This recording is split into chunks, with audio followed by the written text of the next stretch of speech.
You ask Tiger to solve. This deals with linear equations with one unknown.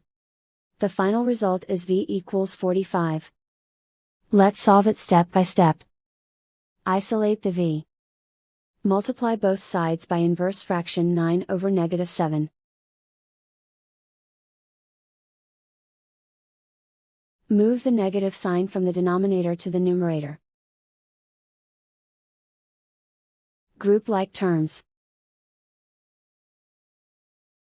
Multiply the coefficients. Simplify the arithmetic.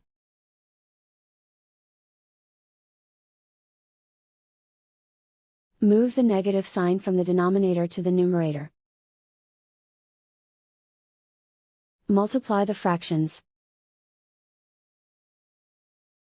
Simplify the arithmetic. And so the final result is v equals 45.